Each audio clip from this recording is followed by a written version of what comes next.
अस्सलामुअलैकुम, this is Moeed Pirzada in Washington.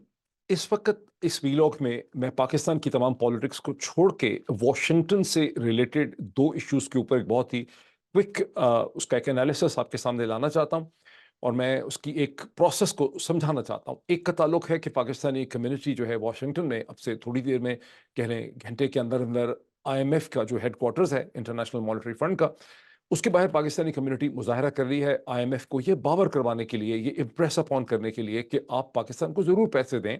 ज़ाहिर है वो पाकिस्तान का हक है, लेकिन पाकिस्तान के अंदर डेमोक्रेसी को चोरी किया गया है, इलेक्शन को चोरी किया गया है और ये आईएमएफ के लिए बहुत ज़रूरी है कि आईएमएफ पाकिस्तान के रेजीम के ऊपर और वहाँ जो पावर्स उसे कंट्रोल करती हैं, उन्हें ये एम्फसाइज़ करे, उनके ऊपर ये ज़ोर दे कि पाकिस्तान में इलेक्शन के जो नताइज हैं, 8 फरवरी 2024 के इलेक्शन के नताइज, उन्हें स्क्रूटनाइज़ करने की ज़रूरत है। जहाँ आप सब जानते हैं कि फॉर्म 45 के शक्ल में इलेक्शन का तमाम रिज़ल्ट मौजूद है, लेकिन आप देख रहे हैं कि उल्टा उसको और एक चोरी कर और एक खुद ख़ास साख्ता किस्म के जाली फॉर्म 47 के ज़रिए एक हुकूमत कायम की गई है, जिसकी हकीकत के साथ और ग्राउंड रियलिटी के साथ कोई ताल्लुक उस हुकूमत का नहीं है। फॉर इंस्टेंस पीएमएलएन के पास अपनी 15 सीटें हैं, वो इस वक़्त हुकूमत लीड कर रहे हैं। पीपल्स पार्टी के पास शायद 30 सीटें हैं, उनको 55 सीटें जो हैं वो दे दी गई हैं। एमक्यूएम के पास कराची में 0 सीट है, उसे 17 सीटें दे दी गई हैं और उसी तरह से आगे बल्ले का निशान छीन के जिस तरह से सेनेट खड़ी की गई है, रिज़र्व सीट्स का मामला किया गया। तो पाकिस्तानी अमेरिकन्स जो हैं, वो आईएमएफ के बाहर 4 बजे अमेरिका के टाइम में मुज़ाहरा कर रहे हैं। इस वक़्त ढाई बजे से ज़्यादा का वक़्त है जब मैं बोल रहा हूँ और मुझे भी वहाँ पहुँचना है, मैं वहाँ जाऊँगा क्योंकि मैं ऑर्गेनाइज़र्स में नहीं हूँ, लेकिन मैं उसको जाऊँगा ऑब्ज़र्व करने के लिए, उस पे रिपोर्ट करूँगा, उसका एनालिसिस करूँगा, उसके इम्पैक्ट को। तो एक ये डेवलपमेंट है और दूसरी वो डेवलपमेंट है जिसका आप सुन चुके हैं, 1 या 2 दिन पहले ये बात अब आउट हो चुकी है कि कांग्रेस में जो हाउस फॉरेन अफेयर्स कमेटी है, वो पाकिस्तान के हवाले से एक हियरिंग करेगी, जिसे जो कांग्रेसमैन माइकल मैकॉल जो हैं जो चेयर हैं हाउस फॉरेन अफेयर्स कमेटी के, उन्होंने उसे ऑर्गेनाइज़ किया। अब ये दोनों डेवलपमेंट्स हैं, इसकी क्या सिग्निफिकेंस है और उसमें जो बहुत ज़्यादा एक्साइटमेंट है पाकिस्तानी हवाले से, वो ये है कि वहाँ पे डोनाल्ड लू जो असिस्टेंट सेक्रेटरी ऑफ स्टेट हैं या हेड करते हैं उसको सेंट्रल एशिया, साउथ एशिया को, जिनका साइफर के साथ ताल्लुक है, उन्हें डोनाल्ड लू को वहाँ पे बुलाया जा रहा है। उस हवाले से बहुत ज़्यादा एक एक्साइटमेंट है कि डोनाल्ड लू को वहाँ पे बुला के ग्रिल किया जाएगा। अब ये दोनों डेवलपमेंट्स हैं, मैं इसके बारे में मैं एक्सप्लेन करना चाहता हूँ और मैं समझता हूँ कि जो मैं इस पे कमेंट्री करूँगा या एक्सप्लेन करूँगा, उससे फ़ायदा होगा। पहला जो पॉइंट है समझने वाला, जो बहुत इम्पोर्टेंट है और जो अक्सर लोग नहीं समझ पाते, कि जो स्ट्रगल पाकिस्तानी कर रहे हैं जमहूरियत की खातिर, सेल्फ डिटर्मिनेशन के लिए, अपने ह्यूमन राइट्स के लिए, अपने डेमोक्रेटिक राइट्स के लिए, अपने फंडामेंटल राइट्स के लिए, अपने पॉलिटिकल राइट्स के लिए, ये एक प्रोसेस है। इसमें बहुत से लोग ये समझते हैं कि ऐसे करके, ठा करके कोई चीज़ जो है वो हासिल हो जाएगी और वो हर प्रोसेस से, हर इवेंट से, हर डेवलपमेंट से, हर प्रोसेस के बाद वो ये एक्सपेक्ट करते हैं कि इसके बाद जो है उनकी एक इनोसेंट डिज़ायर होती है कि उसके बाद एक बड़े ब्लैक एंड व्हाइट शक्ल में रिजल्ट जो है वो सामने आ जाएँगे। For instance prime minister Imran Khan जो हैं, वो फौरी तौर पे उनको प्राइम मिनिस्टर बन जाना चाहिए। किसी ने ये सवाल आज तक उठाया ही नहीं कि अगर इमरान खान मौजूदा सेट्स ऑफ सर्कमस्टेंसेस में प्राइम मिनिस्टर बन भी जाएँ, फॉर इंस्टेंस इलेक्शन के रिजल्ट्स को मान लिया जाता, तो जो हालात पैदा हो चुके हैं उसमें इमरान खान डिलीवर कैसे करेंगे और अगर डिलीवर करेंगे तो उन्हें इसी पाकिस्तानी एस्टेब्लिशमेंट की भी ज़रूरत होगी, अमेरिका की भी ज़रूरत होगी, आईएमएफ की भी ज़रूरत होगी, वर्ल्ड बैंक की भी ज़रूरत होगी, एशियन डेवलपमेंट बैंक की भी ज़रूरत होगी, हिंदुस्तान के साथ भी ताल्लुकात रखने होंगे और पाकिस्तान की जो सारी ऑपोजिशन है जिसने इस वक्त इलेक्शन के रिजल्ट्स को चोरी किया है, ये कोई डिसअपियर नहीं हो जाएगी, ब्यूरोक्रेसी डिसअपियर नहीं हो जाएगी, अदालतें डिसअपियर नहीं हो जाएंगी, उनके अंदर जो असर रसूख है शरीफ ज़रदारी रजीम का, वो डिसअपियर नहीं हो जाएगा। तो चूंकि ये क्रिटिकल तरीके से चीज़ों को देखा नहीं जाता, इसलिए समझते हैं कि ठा करके धड़ाम से एक चीज़ गिर जाएगी और एक रिजल्ट जो हैं वो निकल आएँगे। ठीक, तो पहला जो समझने की ज़रूरत है कि जो कुछ भी हम देख रहे हैं जमहूरियत के हवाले, बहुत से मैंने पॉइंट्स इसमें खुद मैंने अभी लिखे हैं। ये सारा का सारा जो है, ये एक प्रोसेस है और ये जो प्रोसेस है ये जो स्ट्रगल है, इसके बड़े इंपॉर्टेंट माइलस्टोन्स हैं। पाकिस्तानी पहली दफ़ा ये हो रहा है कि पाकिस्तानी खुद से, आज तक तो जो कुछ हुआ है इस मुल्क में अमेरिका के अंदर गुज़िश्ता 75-77 बरस में या 50 बरस में, वो तो हमेशा पाकिस्तान की एम्बेसी ने करवाया। उसके पीछे पाकिस्तान की एम्बेसी एक स्टिमुलेंट के तौर पे होती थी।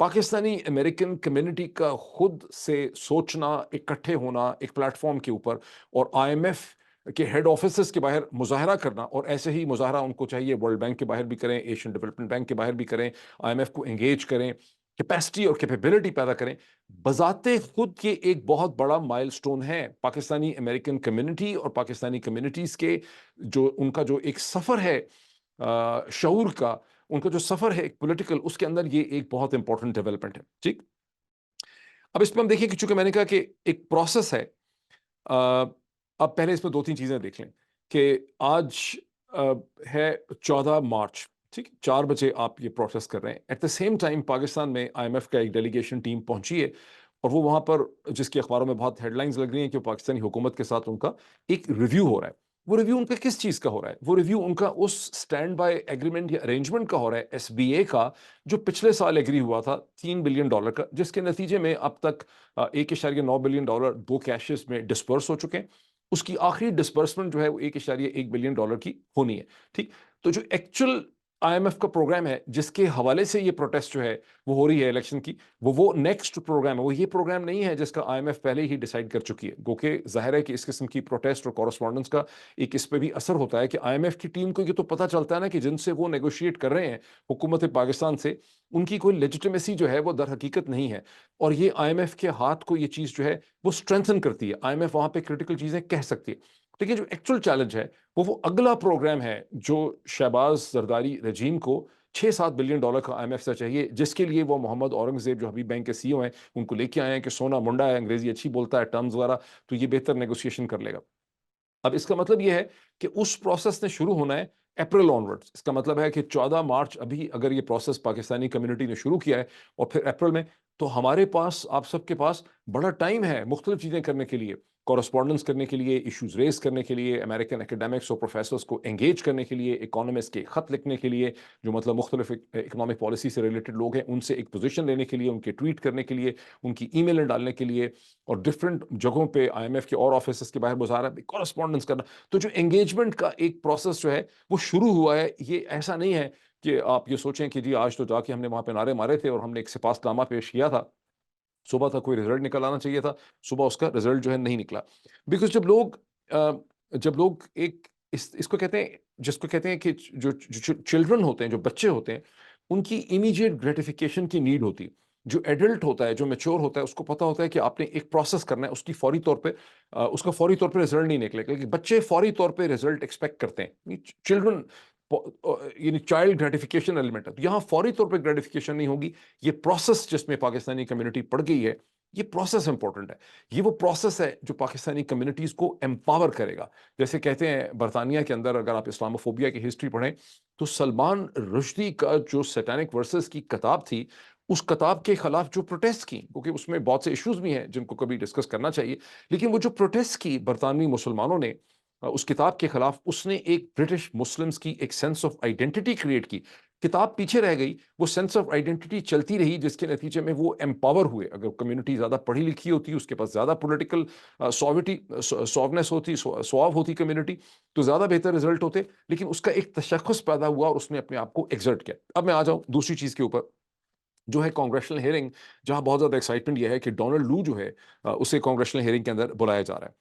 अब देखिए इसमें दो लेंस हैं इसको देखने के, एक खालिस्तान पाकिस्तानी लेंस है, एक इसमें अमेरिकन लेंस है। पाकिस्तानी लेंस से अगर आप इसको देखें तो पाकिस्तानी नैरेटिव जो बना है गुज़िश्ता 22 महीनों में, 24 महीनों में, अप्रैल 2022 के बाद से, वो ये है कि डोनाल्ड लू इज द की कल्प्रिट, वो की कैरेक्टर है जिसको पता है कि सारा कुछ क्या हो रहा है, क्योंकि डोनाल्ड लू ने असद मजीद, एम्बेसडर असद मजीद को वॉर्न किया कि अगर ये हुकूमत नहीं जाएगी तो उसके बाद ताल्लुकात जो हैं वो ख़राब हो जाएंगे, और अगर ये हुकूमत चली जाएगी इमरान खान की, तो ताल्लुकात जो हैं वो ठीक रहेंगे। कि वो डोनाल्ड लू इसको कह रहा है असद मजीद को कि इमरान खान को अगर आप नहीं हटाओगे तो तुम्हारे मुल्क को मुश्किलात का सामना करना पड़ेगा, और अगर तुमने इसको हटा दिया तो हम सब कुछ माफ कर देंगे। क्या ये साइफर के अंदर नहीं था जो नेशनल सिक्योरिटी काउंसिल में आया सामने? अब पाकिस्तानी लेंस से अगर देखें तो उसकी इंपॉर्टेंस ये है कि इमरान खान और शाह महमूद कुरैशी को सिर्फ इस वजह से वो जेल में पड़े हुए हैं, उनके ऊपर मुकदमा चल रहा है, पूरा प्रोसेस एक चल रहा है, क्योंकि उन्होंने पाकिस्तान के बहुत अहम और खुफिया किस्म के राज जो हैं वो अफशा कर। और राज क्या है कि एक साइफर आया था जिसका उन्होंने मतलब बता दिया है पूरी दुनिया को, और वो साइफर लेके दौड़ गए और साइफर जो है वो गुम हो गया। लेकिन اور یہ کہ پاکستانی چاہتے ہیں کہ اگر ڈونلڈ لو کو آپ اس طرح سے گرل کریں گے امریکن کانگریس میں کانگریشنل ہیئرنگ کے اندر، تو ساری کی ساری حقیقت افشاں ہو جائے گی، اور حقیقت جب افشاں ہوگی تو جو ہاؤس آف کارڈز کھڑا ہوا ہے پاکستان میں وہ سارا کا سارا کولیپس ہو جائے گا۔ ایسا نہیں ہو سکتا۔ یہاں پر بھی ایک پروسیس ہے، اور یہ ایک امپورٹنٹ پروسیس ہے کہ پاکستانی کمیونٹی جو ہے وہ ڈونلڈ لو کو لا رہی ہے، کانگریشنل ہیئرنگ ہو رہی ہے، لیکن congressional hearing is and should not be only about Donald Lu. میں بھی آپ کو ایکسپلین کرتا ہوں۔ دیکھیے، ڈونلڈ لو کو ذہن میں رکھیے کہ اس کا 25 برس سے زیادہ کا ایکسپیرینس ہے سینٹرل ایشیا اور ساؤتھ ایشیا کو وہ ہیڈ کرتا ہے۔ اسٹیٹ ڈپارٹمنٹ کی اس کی ایک مینڈیٹ ہے۔ اسٹیٹ ڈپارٹمنٹ نے کبھی بھی اس چیز کو نہیں مانا کہ ڈونلڈ لو نے کوئی حکومت گرانے میں رول پلے کیا ہے، اور میری بڑی میٹنگز ہوئی ہیں اسٹیٹ ڈپارٹمنٹ کے لوگوں کے ساتھ، کنگریشنل ایڈز کے ساتھ، کانگریس مین سینیٹرز کے ساتھ پچھلے 15-16 مہینے میں۔ یہاں پر کوئی کرنسی نہیں ہے اس چیز کی، یہاں پر کوئی بھی مین اسٹریم شخص، ہاں left of the centre American جو میڈیا ہے وہ اس چیز کو بائے کرنے کے لیے تیار ہے، لیکن جو مین اسٹریم لوگ ہیں وہ اس کو بائے کرنے کے لیے تیار نہیں ہے کہ ڈونلڈ لو جو ہے اس نے عمران خان کی حکومت جو ہے وہ گراتی ہے۔ اس کی ایکسیپٹیبلٹی نہیں ہے۔ بہت سی چیزوں کی ایکسیپٹیبلٹی ہوتی ہے۔ الیکشن چوری ہو گیا ہے، اس کی ایکسیپٹیبلٹی ہے۔ پولیٹیکل پریزنرز ہیں، اس کی ایکسیپٹیبلٹی ہے۔ ڈیموکریسی کو خطرہ ہے، اس کی ایکسیپٹیبلٹی ہے۔ ملٹری ٹرائلز نہیں ہونے چاہیے سویلین ایکٹیوسٹ کے، اس کی کرنسی ہے۔ میڈیا کے اوپر قدغنیں نہیں ہونی چاہیے، اس کی کرنسی ہے۔ ٹویٹر بند ہے 4 ہفتے سے زیادہ ہوں گے، اس کی کرنسی ہے۔ عمران خان ایک پولیٹیکل پریزنر ہے، اس نے کرپشن نہیں کی، اس کی کرنسی ہے۔ عمران خان کی زندگی کو خطرہ ہے، اس کی کرنسی۔ تو اب ڈونلڈ لو جو ہے جب وہ وہاں پہ آئے گا تو اسے اسٹیٹ ڈپارٹمنٹ کی ٹیمز کی پوری سپورٹ حاصل ہوگی، اور وہ وہاں پہ آ رہا ہے۔ اگر اس نے آنے کی رضامندی کی ہے تو ایسا نہیں ہے کہ گن پوائنٹ پہ وہ وہاں پہ آ رہا ہے ڈونلڈ لو۔ ڈونلڈ لو وہاں پہ آ رہا ہے بیکاز وہ آ کے اپنا پوائنٹ آف ویو ایکسپلین کرے گا، اور وہ اس کا خیال ہے کہ یہاں پہ آ کے وہ اس پوری کی پوری سٹوری کو اور نیریٹو کو ہمیشہ کے لیے بیری کر دے گا اور ختم کر دے گا۔ اب اسٹرینتھ یہ ہے جو پاکستانی ٹیمز اس کو لیڈ کر رہی ہیں، اور جو کنگریشنل اسٹافرز کے ساتھ، میں اس میں شامل نہیں ہوں، جو کنگریشنل اسٹافرز کے ساتھ اس کو کوآرڈینیٹ کر رہی ہیں، ان کا جو ٹیسٹ ہے وہ یہ ہے کہ وہ کویسچنز کس طرح سے فریم کرتے ہیں ڈونلڈ لو کے لیے۔ اور ذہن میں یہ بھی رکھیے کہ ڈونلڈ لو کا جو تجربہ ہے فورن پالیسی کا اور پاکستان کے بارے میں بولنے کا یا ساؤتھ ایشیا کے بارے میں بولنے کا، وہ اس کا کسی بھی کانگریس کسی بھی کانگریس مین یہاں پہ ہیں، ہاؤس کے ریپرزینٹیٹو ہیں، ان سے اس کی جو ایبلٹی ہے، کیپیسٹی ہے، جو نالج ہے، وہ بہت زیادہ ہے۔ اور وہ کوئی اس کو بلا کے ذلیل وہاں نہیں کریں گے، وہ بڑے ڈیفرنس کے ساتھ، عزت کے ساتھ اس سے بات کریں گے، اس کو کہیں گے کہ اپنا پوائنٹ آف ویو ایکسپلین کرے۔ اور جو کانگریس کے لوگ وہاں پہ سوال پوچھیں گے، ان کے سوالوں کی جو اسٹرینتھ ہے وہ ٹوٹلی ڈیپینڈ کرتی ہے کہ ان کے کنگریشنل اسٹافر نے، یہ ٹیمز ان کے ساتھ جو کام کر رہی تھیں، ان کو کتنے اچھے کویسچنز جو ہیں وہ بنا کے دیے ہیں۔ So here are some points. دیکھیے، ایک ذہن میں یہ رکھیے کہ ڈونلڈ لو نے اس وقت جو اسٹیٹمنٹ دی تھی 7 مارچ کو اسد مجید کے ساتھ میٹنگ میں، وہ روس اور یوکرین کے تناظر میں دی تھی، اور اس کو بنیادی طور پہ غصہ یہ تھا کیونکہ اس سے پہلے ایک ایسی سینٹ کی ہیئرنگ ہو چکی تھی، سینٹ فارن ریلیشنز کمیٹی کی، میرا خیال ہے، جہاں پہ سینیٹر کرس وین ہیلن جن کو پاکستان سے بہت انٹرسٹ بھی تھا، اور انہوں نے ڈونلڈ لو کو اور بھی سینیٹرز نے اس پہ گرل کیا تھا، سوال پوچھا تھا۔ سوال بڑا امپورٹنٹ تھا۔ وہ سوال یہ تھا کہ ڈونلڈ لو اور اس کی ٹیم نے کیا پرائم منسٹر عمران خان کو ہائیسٹ پاسبل لیول پہ، یا ان کے فورن سیکرٹری کو یا فورن منسٹر کو یوکرین رشیا کے ٹرپ سے پہلے انگیج کیا تھا؟ The answer was no. There was total incompetence on the part of the state department. انہوں نے عمران خان کو، پاکستان کے فورن منسٹر کو اور عمران خان کی ٹیم کو کسی بھی سٹیج پہ انگیج نہیں کیا، بلکہ وہ ٹرپ سے تھوڑی دیر پہلے میرا خیال ہے انہوں نے ڈاکٹر معید یوسف کو، جو این ایس اے ان کو کہا کہ ٹرپ نہیں ہونا چاہیے، جبکہ ٹرپ پورا فارملائز ہو چکا تھا۔ حالانکہ ٹرپ تو ڈیسائیڈڈ تھا بہت پہلے سے، اور یہ ٹرپ ہو رہا تھا in the first week of February. پھر چونکہ 2022 میں، پھر چونکہ چائنا کے اندر جو ونٹر اولمپکس سے، اس کا چونکہ بائیک آؤٹ ہوا، چائنا نے پاکستان کو بلا لیا، پاکستان کے پرائم منسٹر کو، اور دونوں کو بلا لیا، پوٹن کو بھی بلا لیا۔ تو اس وجہ سے جو فرسٹ ویک آف فیبروری میں ٹرپ ہونا تھا عمران خان کا، وہ چلا گیا آن 22 23 آف فیبروری 2022۔ ٹھیک ہے، امریکن ایڈمنسٹریشن کے پاس، اسٹیٹ ڈپارٹمنٹ کے پاس بڑا ٹائم تھا۔ اگر ان کو اتنا ہی دکھ تھا، غصہ تھا، وہ سمجھتے تھے پاکستان کے چلے جانے سے بہت پرابلم ہوگا، تو وہ کئی دن، کئی ہفتے پہلے پرائم منسٹر عمران خان کو انگیج کر سکتے تھے۔ اور اس کا 1% بھی چانس نہیں ہے کہ اگر American state department highest possible level پہ پرائم منسٹر عمران خان کو یا پاکستان کے فورن منسٹر کو انگیج کرتا اس ایشو پہ، تو وہ چلے جاتے۔ ان کو انگیج ہی نہیں کیا کسی نے، ان کو کسی نے باور نہیں کروایا۔ یہ پوائنٹ اٹھا تھا ایک سینٹ کی ہیئرنگ کے اندر، اور جب ڈونلڈ لو کی اسد مجید سے ملاقات ہوئی تو ڈونلڈ لو بڑا بھرم تھا کیونکہ اس کی بڑی بےزتی ہو چکی ہوئی تھی۔ تو اس نے اسد مجید کو وہاں پہ یہ کہا کہ یہ چونکہ اب ایک آ چکی بھی ہے، یہاں پر ایک ووٹ آف نو کانفیڈنس آ گئی ہے، تو اگر یہ حکومت چلی جائے گی تو بہت اچھا ہے، ادروائز ہمارے تعلقات خراب ہو جائیں گے، چلی جائے گی تو اچھے ہو جائیں۔ وہاں پہ جو کرٹیکل کوسچن بنتا ہے डोनाल्ड लू को क्या पता था, डोनाल्ड लू को क्यों इतना एहतमाद था कि वोट ऑफ नो कॉन्फिडेंस के नतीजे में हुकूमत चली जाएगी? हकीकत तो यह है कि डोनाल्ड लू को बहुत कुछ पता था, बिकॉज यूएस एम्बेसी गुज़िश्ता कई हफ्तों से पाकिस्तान के मेंबर पार्लियामेंट जो हैं उनसे उनके राब्ते थे, तो ज़ाहिर है डोनाल्ड लू को बहुत ज़्यादा पता था। यहाँ क्वेश्चन ये होगा, दो तीन क्रिटिकल क्वेश्चन बनते हैं। एक ये कि डोनाल्ड लू को क्यों इतना एहतमाद था कि हुकूमत जा रही है, ठीक है, लोग इसकी लैंग्वेज पे बहुत ज़्यादा चले। दूसरा क्वेश्चन ये है कि डोनाल्ड लू ने जब ये मैसेज दिया पाकिस्तान के एम्बेसडर को, तो ये मैसेज किसको दिया? बिकॉज एम्बेसडर तो फॉरेन सेक्रेटरी को रिपोर्ट करता है, फॉरेन सेक्रेटरी उसी हुकूमत के फॉरेन मिनिस्टर को रिपोर्ट करता है, यानी शाह महमूद कुरैशी को, और शाह महमूद कुरैशी रिपोर्ट करता है प्राइम मिनिस्टर ऑफ पाकिस्तान को। तो ये क्वेश्चन इमरान खान ने भी उठाया है, ये एक बड़ा इंपॉर्टेंट क्वेश्चन है। डोनाल्ड लू ये असद मजीद के जरिए ये मैसेज किसको दे रहे थे? किसने ये इंश्योर करना था कि पाकिस्तान की हुकूमत चली जाए और ताल्लुकात खराब हो जाएंगे? किसके साथ जो है किसने इंश्योर करना था कि इमरान खान की हुकूमत चली जाए? किसने इंश्योर, और किसको खतरा था कि ताल्लुकात जो है वो खराब हो जाएंगे? तो मैसेज जो है वो किसको दिया गया? ठीक है। अच्छा, अब ये तो चले डोनाल्ड लू वाली बात हो गई, तो इसको आपको ज़हन में रखना चाहिए। जो रियल इश्यूज हैं इस कांग्रेचुनल हियरिंग में, वो डोनाल्ड लू नहीं है, वो कि पाकिस्तानी लेंस के हवाले से डोनाल्ड लू बड़ा इंपॉर्टेंट है। रियल इशू ये है कि पाकिस्तान में एक इलेक्शन हुआ 8 फरवरी को, और वो इलेक्शन चोरी कर लिया गया। पाकिस्तान का इलेक्शन स्टील है, this is a stolen election. और जो हुकूमत वहां पे बैठी हुई है उसकी कोई पॉलिटिकल लेजिटिमेसी जो है, उसकी कोई डेमोक्रेटिक लेजिटिमेसी जो है वो एग्जिस्ट नहीं करती। दूसरी चीज़ है कि पाकिस्तान में जो सिविलियन पॉलिटिकल एक्टिविस्ट हैं उनको मिलिट्री ट्रायल्स, उनके फौजी अदालतें कायम कर दी गई हैं उनका ट्रायल करने के लिए, which is a negation of the very spirit of democracy and rule of law, जो इस मुल्क में बिल्कुल एक्सेप्टेबल नहीं है। यहाँ पर आप देख लें कि 6 जनवरी का भी जो सारा यहाँ ड्रामा है, वहाँ पे प्रॉपर एक ओपन ट्रांसपेरेंट लीगल प्रोसेस हुआ है, जहाँ लोगों को अपने आप को डिफेंड करने का मौका दिया गया, जो कई कई महीने वो चीज़ जो है वो चलती रही। अच्छा, फिर इसमें आप बात आ जाती है कि मीडिया के साथ क्या हुआ। शहीद अरशद शरीफ का कत्ल बहुत बड़ा एक है, बहुत ज़्यादा और लोगों को जिस तरह से सड़कों पर उठाया गया, मारा गया, क्यों पाकिस्तानी जर्नलिस्ट जो हैं वो एग्जाइल में बैठे हुए हैं, क्यों उनके खिलाफ इतने ज़्यादा केसेस जो हैं वो पाकिस्तान में बनाए गए हैं, this is all a matter of harassment. कितने ज़्यादा जर्नलिस्ट को गिरफ्तार किया गया, इमरान रियाज को बार बार जो गिरफ्तार किया गया, ये इंपॉर्टेंट इशू है। पाकिस्तान में जनरली इस वक्त मीडिया फ्रीडम्स की क्या सूरत हाल है? पाकिस्तान के अंदर जो ट्विटर बंद है 4 हफ्ते से, वो क्या मामला है? वो उसको फौरी तौर पे ख़त्म होना चाहिए। क्या पाकिस्तान में यूट्यूब को, फेसबुक को टारगेट किया जा रहा है? क्या पाकिस्तान में बार बार इंटरनेट डाउन हो जाता है? क्या पाकिस्तान में कितनी दफ़ा इंटरनेट जो है वो फेल हो गया? क्या इलेक्शन के दिन इंटरनेट फेल हो गया था? क्या उससे पहले जब भी जो सबसे बड़ी सियासी जमात है वो अपनी एक जूम मीटिंग भी करने की कोशिश करती है वीडियो लिंक पे, तो क्या इंटरनेट फेल हो जाता है? कितनी दफ़ा पाकिस्तान में इंटरनेट जो है फेल हुआ है? सुप्रीम कोर्ट के डिसीजंस पाकिस्तान में नहीं माने गए, वो बहुत इंपॉर्टेंट है। सुप्रीम कोर्ट के 2 जज साहिबान को मजबूर कर दिया गया रिजाइन करने के लिए, वो क्या मामला है?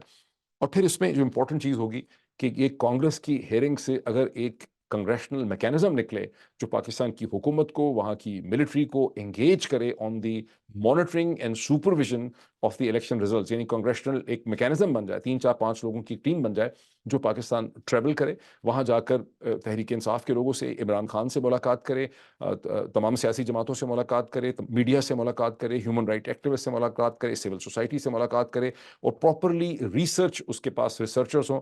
तो एक ऐसा मैकेनिज्म अगर इस हेयरिंग के नतीजे में बन जाता है तो ये एक बहुत इंपॉर्टेंट स्टेप होगा। वरना अगर हेयरिंग होती है और ख़त्म हो जाती है और उसकी ये खबर बन जाती है तो वो उससे कोई बहुत ज़्यादा चीज़ नहीं निकलेगी। इसी तरह से कोई बहुत से कांग्रेसमैन और सेनेटर ऐसे हैं जो इमरान खान से, जब वो प्राइम मिनिस्टर थे या उसके बाद भी, जैसे लिंडसे ग्राहम है, वो उनसे बात करते रहे। यहाँ से एक ऐसा तरीका निकलना चाहिए कि इमरान खान जो अडियाला जेल में है उनसे American senators, American member of the house representative, और उनकी एक्सेस हो, वो उनसे बात कर सकें उनकी सेहत के बारे में, पॉलिटिकल कंडीशन में। और ये कि इमरान खान को आइडेंटिफाई किया जाए कि इमरान खान और शाह महमूद कुरैशी जो हैं वो पॉलिटिकल प्रिजनर हैं, प्रिजनर ऑफ कॉन्शियस हैं, नेल्सन मंडेला की तरह। वो कोई ऑर्डिनरी क्रिमिनल्स नहीं है, उन्होंने कोई कत्ल नहीं किया, उन्होंने कोई बम नहीं फाड़ा, लोगों के ऊपर दहशतगर्दी के मुकदमे पाकिस्तान में बना देना, ये एक इंपॉर्टेंट इशू होना चाहिए। तो इस किस्म की अगर रिसर्च और एटीट्यूड लेकर ये पाकिस्तानी लोग और उनकी और जिन जो कांग्रेशनल स्टाफर्स उनके साथ हैं, अगर वो इस हेयरिंग में जाएंगे तो फिर इस हेयरिंग के प्रोसेस से पॉजिटिव चीज़ें निकल सकती हैं। इस हेयरिंग से पाकिस्तान में कोई मिलिट्री इस्टेब्लिशमेंट ने ख़त्म नहीं हो जाना, कोई शहबाज शरीफ की हुकूमत ने ख़त्म नहीं हो जाना, ना इलेक्शन कमीशन ने ख़त्म हो जाना। ये एक प्रोसेस है, इस प्रोसेस को कितनी इंटेलिजेंटली आगे ले जाया जा सकता है, दैट इज़ अ पॉइंट। अब मैंने खुद वहीं ट्रैवल करके पहुंचना है ताकि मैं उसको करूं। फिर मैं जब तक फिर मैं आऊँगा वापस तो मैं इसका एक एनालिसिस आपके सामने रखूंगा और रिपोर्ट करूंगा उसके हवाले से, कुछ फुटेज भी शेयर करूंगा। Thank you.